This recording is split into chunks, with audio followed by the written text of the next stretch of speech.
Hi everybody, and welcome back to another Laha escapade. I'm Hannes. And I'm Laura, and this week we've got an advent calendar for you. A star-shaped advent calendar made out of leftover wood.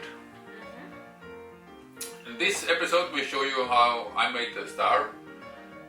And the next one, Laura's gonna show you how she made the bags and the packs.